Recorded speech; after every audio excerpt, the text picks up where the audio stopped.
Hi students, இந்த வீடியோவில் நீங்கள் பார்த்துட்ருக்கூடியது 11th கம்ப்யூட்டர் சயின்ஸ் சப்ஜெக்டில் வரக்கூடிய பப்ளிக் எக்ஸாமுக்கு என்னென்ன இம்பார்ட்டன்ட் 5 மார்க்ஸ் நீங்கள் படிக்கணும் அப்படின்னு சொல்லி நம்ம பார்க்க போகிறோம்.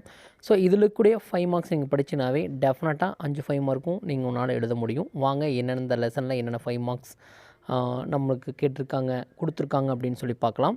ஸோ அதுக்கப்புறம் ஒரு ப்ரிடிக்ஷன் போடலாம். நம்ம இந்த வருஷம் ஒரு 5 மார்க்ஸ் இதெல்லாம் கேட்குறதுக்கு அதிக வாய்ப்புகள் இருக்குது அப்படிங்கிறத இந்த வீடியோவோட எண்டில் உங்களுக்கு சொல்கிறேன். ஃபஸ்ட் லெசன் பொறுத்த வரையிலும் வரைக்கும் நடந்த பப்ளிக்கில் எல்லா பப்ளிக்குமே ஃபஸ்ட் லெசனில் ஒரு 5 மார்க் கேட்டிருக்காங்க. ஃபஸ்ட் லெசன் 5 மார்க் அப்படின்னு பார்த்தீங்கன்னா ஃபஸ்ட்டு புக் பேக்கில் 3 5 மார்க் இருக்குது. இந்த 3லேருந்து ஏதோ ஒன்று இந்த வருஷம் பப்ளிக் கண்டிப்பாக வரும். வருடம் பப்ளிக்கு பார்த்திங்க அப்படின்னா ஒரு 5 மார்க் இந்த லெசன்லேருந்து வந்துட்டுருக்கு. ஃபஸ்ட் லெசனுக்கு ஆல்டர்னேட்டிவாக செகண்ட் லெசன்ஸ் நிறைய டைம் வந்திருக்கு. சில டைம் செகண்ட் லெசன் அப்படியே உங்களுக்கு பார்த்திங்க அப்படின்னா தேர்ட் ஃபோர்த் சாய்ஸில் கூட வந்திருக்கு.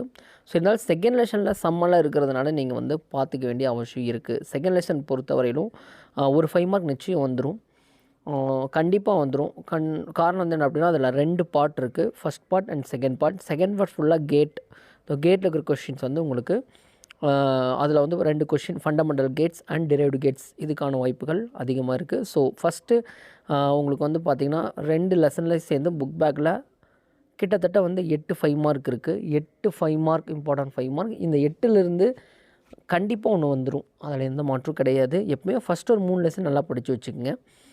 நெக்ஸ்ட் பார்த்திங்கன்னா 3வது லெசனில் 9 10 explain the characteristic of micro processor, explain types of ROM. So இது ஒரு இம்பார்ட்டன்ட் கொஸ்டின். ஸோ கொஸ்டின் டஃப்பாக இருந்தாலும் சரி, இதில் ஏதோ ஒரு கொஸ்டின் வரும். நெக்ஸ்ட் 11 12 13. ஸோ இந்த லெசனில் இது 4th லெசனில் இருக்கக்கூடிய 5 mark. Explain concept of distributed operating system along with it advantages, list out the points noted while creating a user interface for operating system, explain the process management algorithm in operating system. So இதிலிருந்து வரக்கும் அதிக வாய்ப்புகள் இருக்குது. So first 5 lessons அப்படின்னு பார்த்தீங்கன்னா 5th லெசனில் உங்களுக்கு 3 5 mark இருக்குது. எதுக்காக 5th லெசனில் 3 5 மார்க் படிக்கிறோம் அப்படின்னா, நம்ம அதுக்கப்புறம் இருக்கிற லெசனில் எந்த 5 மார்க்கு படிக்க போகிறதில்ல. ஃபார் எக்ஸாம்பிள் 6 7 8 எந்த 5 மார்க் நம்ம படிக்கலை அப்படின்னா 5வது லெசனில் 5 மார்க் நீங்கள் 3 5 மார்க்கே படிச்சிருக்கணும்.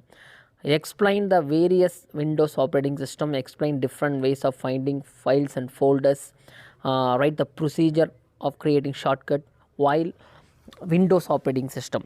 ஸோ இதில் பார்த்திங்கன்னா 6 7 8 இதில் இருக்கக்கூடிய 5 மார்க்ஸ் நம்ம படிக்கலை அப்படிங்கும்போது 5வது லெசனில் இருக்கிற 5 மார்க் நீங்கள் கண்டிப்பாக படிச்சிருக்கணும். ஸோ ஃபஸ்ட்டு 5 லெசன்ஸில் பார்த்திங்க அப்படின்னா கிட்டத்தட்ட 16 5 மார்க் உங்களுக்கு கவர் ஆகுது. ஸோ ஆல்மோஸ்ட் 3 5 மார்க்ஸ் நீங்கள் எழுதிடலாம். ஸோ அதுக்கப்புறம் இருக்கக்கூடியது எல்லாமே கொஞ்சம் ஈஸியான 5 மார்க்ஸ் தான். பைனரி ஆப்ரேட்டர்ஸ் கண்டிப்பாக படிச்சிருப்பீங்க. டைப்ஸ் ஆஃப் எரர் ஈஸியான 5 mark. Control statement, entry control loop, next பார்த்திங்கன்னா call by value, scope of variable. So இதெல்லாம் அங்கங்கே ஒவ்வொரு 5 மார்க்காக நம்ம எடுத்திருக்கோம். இதெல்லாம் மோஸ்ட் இம்பார்ட்டன்ட் 5 மார்க்ஸ். நெக்ஸ்ட் பார்த்திங்க அப்படின்னா ஆப்ஜெக்ட் ஓரியன்டட் ப்ரோக்ராமிங். கிட்டத்தட்ட இதில் வரைக்கும் நடந்த பப்ளிக்லேயே 3 பப்ளிக்கில் இந்த கொஸ்டின் கேட்டிருக்காங்க. மாற்றி எப்படி வேணாலும் கேட்டிருக்காங்க. ஆப்ஜெக்ட் ஓரியன்டட் ப்ரோக்ராமிங்னு வந்தாவே நீங்கள் அந்த ஸ்டெப்ஸ் எழுதினாவே போதும். அதாவது டிஃபரன்ஷியேட்டில் எழுதுகிற ஸ்டெப்ஸை அப்படி எழுதுனீங்க உங்களுக்கு மார்க் கிடச்சிரும். What are the advantage of OOPS, object oriented programming, what are the basic concept of OOPS. So இந்த கொஷின்ஸ் எல்லாமே வெரி வெரி இம்பார்ட்டண்ட். நெக்ஸ்ட் பார்த்திங்கன்னா mention differentiate between constructor and destructor. So ஈஸியான ஒரு கொஸ்டின் கண்டிப்பாக ஈஸியாக mark எடுத்துடலாம். Next what are the rules of operator overloading, explain the different types of inheritance, visibility mode. So இதெல்லாம் பார்த்திங்கன்னா திரும்ப கேட்கக்கூடிய ஒரு கொஸ்டின்ஸ். ஸோ இதெல்லாம் ஏதோ ஒன்று தான் வரும். பட் திடீர்னு டைப்ஸ் ஆஃப் இன்கிரிடியன்ஸ் கேட்டுட்டு கன்ஸ்ட்ரக்டர் டிஸ்ட்ரக்டர் கேட்காம ஓட வரலாம். ஸோ அதனால் இதெல்லாம் ரொம்ப ஈஸியாக மனப்பாடம் பண்ணக்கூடிய ஒரு questions. Next types of crime அப்படின்னு பார்க்கும்போது உங்களுக்கு ஒரு நிறைய பேர் இருக்காங்க. நிறைய க்ரைம்ஸில் 10 க்ரைம்ஸ் அல்லது ஒரு 6 க்ரைம்னால் நீங்கள் எழுதியிருக்கணும்.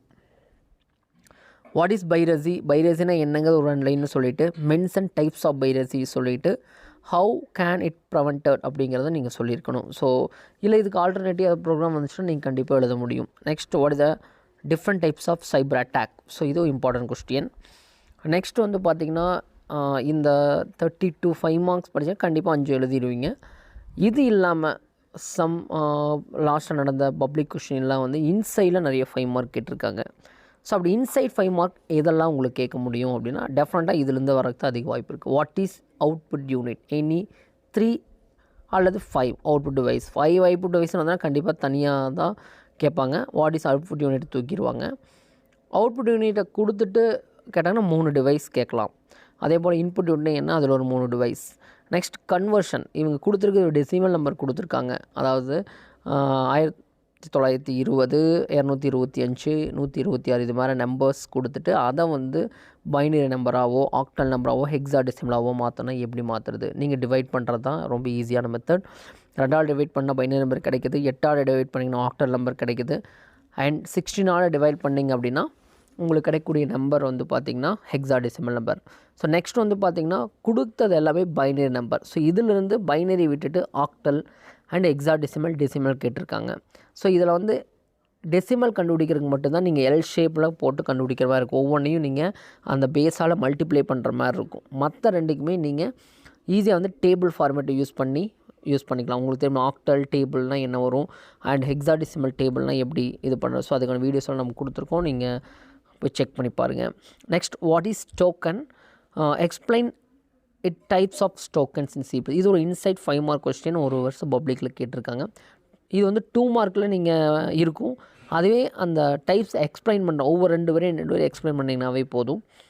Next steps 2 is use to execute C++ program. So இது வந்து பார்த்திங்கன்னா நீங்கள் C++ ப்ரோக்ராம் எப்படி ரன் பண்ணுவீங்கன்னு ஃபஸ்ட்டு வந்து போய் சோர்ஸ் ஃபைலை ஓப்பன் பண்ணி நீங்கள் டைப் பண்ணணும். டைப் பண்ணதுக்கப்புறம் சேவ் பண்ணதுக்கப்புறம் கம்பைல் பண்ணதுக்கப்புறம் ரன் பண்ணணும். இப்படி இந்த 4 ஸ்டெப் எழுதிங்கனாவே உங்களுக்கு வந்து 5 மார்க் கொடுத்துருவாங்க. நெக்ஸ்ட் ஃபண்டமெண்டல் டேட்டா டைப்ஸ், இதில் வரை கேட்காத ஒரு 5 மார்க் கண்டிப்பாக இந்த வருஷம் வரக்கு வாய்ப்புகள் அதிகமாக இருக்குது.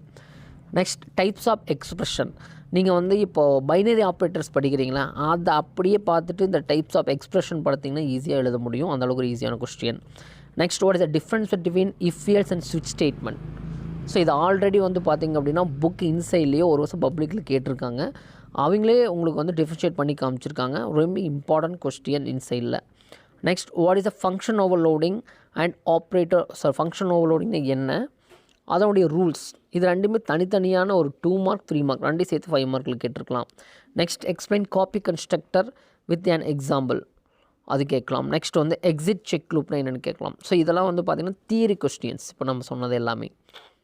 இதை தாண்டி error and output. So error lesson and output எந்த லெசன்ஸ் நீங்கள் பார்க்கலாம் அப்படின்னு கேட்கலாம். இப்போவே நோட் பண்ணி வச்சுக்கோங்க. கிளாஸஸ் அண்ட் ஆப்ஜெக்ட் அப்படிங்கிற ஒரு லெசனில் இருக்கக்கூடிய எல்லா ப்ரோக்ராமையும் நீங்கள் பார்த்துட்டு போகணும். நெக்ஸ்ட் இன்ஹெரிட்டன்ஸ் அப்படிங்கிற ஒரு லெசன், 16வது லெசன். நான் சொன்னது 14, 15, 16 இந்த லெசனில் இருக்கக்கூடிய எல்லா ப்ரோக்ராமுக்கும் அவுட்புட் எப்படி வரும் அப்படிங்கிறத பார்த்துட்டு போயிட்டிங்கன்னா அந்த ப்ரோக்ராம் அப்படியே கேட்டுருவாங்க, ஈஸியாக உங்களால் எழுத முடியும். ரைட். ஸோ இதே போல் 2 mark 3 mark and inside important 2 mark 3 மார்க்கும் தனியாக நம்ம ஒரு வீடியோ போடுவோம். இதை உங்கள் ஃப்ரெண்ட்ஸ்க்கெல்லாம் ஷேர் பண்ணுங்கள். வரக்கூடிய பப்ளிக் எக்ஸாமை நல்லபடியாக எழுதுங்க. தேங்க்ஸ் ஃபார் வாட்சிங். ரைட். ஸோ இப்போ நம்ம வந்து இதில் ப்ரிடிக்ஷன் சொல்லியிருந்தோம். லாஸ்ட்டாக வந்து பார்த்திங்கன்னா என்னென்ன 5 மார்க்ஸ் கேட்கலாம் அப்படின்னு சொல்லி. ஸோ என்னை பொறுத்தவரை ஃபஸ்ட் லெசனில் உங்களுக்கு கேட்குறக்கான வாய்ப்புகள் அதிகமாக இருக்கிறது அப்படின்னு பார்த்திங்கன்னா ஃபஸ்ட்டு 3ல் ஏதோ ஒன்று வந்துடும். ஸோ நான் ப்ரிடிக்ஷன் பண்ணுறது அப்படின்னு பார்த்தீங்கன்னா ஜெனரேஷன் ப்ரிடிக்ஷன் பண்ணலாம். நெக்ஸ்ட் வந்து பார்த்திங்கன்னா 1's காம்ப்ளிமெண்ட் 2's காம்ப்ளிமெண்ட் எடுக்க சொல்லி கேட்கலாம். Then types of ROM. So அந்த question process management,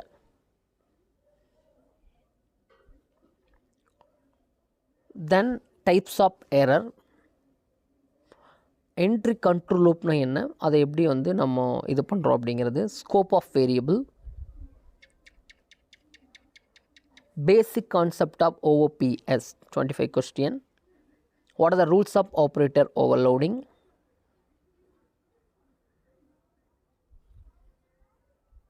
what are the various crime happening using computer. So அதுக்கப்புறம் நம்ம சொன்ன அந்த 14, 15, 16 இதில் எது வேணாலும் எரர் அண்ட் அவுட்புட் கொஷின்ஸ் வரலாம். எல்லாத்துக்கும் அவுட்புட் எப்படி வரும்னு தெரிஞ்சு வச்சுங்க. அந்த ப்ரோக்ராம் கேட்டால் அப்படியே அவுட்புட் எழுதிருங்க. எரர் வந்து பார்த்திங்கன்னா பேசிக்காக வந்து பார்த்திங்கன்னா எரர் எப்படி கிளியர் பண்ணால் லைன் நம்பர் போடணும். அந்த கொஸ்டினுக்கு நீங்கள் லைன் நம்பர் போட்டு இந்த லைனில் எரர் இருக்குது அப்படிங்கிறது நீங்கள் எழுதினா போதும். ஸோ அதுக்கு தனியாக ஒரு வீடியோ நான் போடுறேன், எரர் எப்படி கண்டுபிடிக்கிறது அப்படிங்கிறதுக்கான ஒரு வீடியோ. தேங்க்ஸ் ஃபார் வாட்சிங்.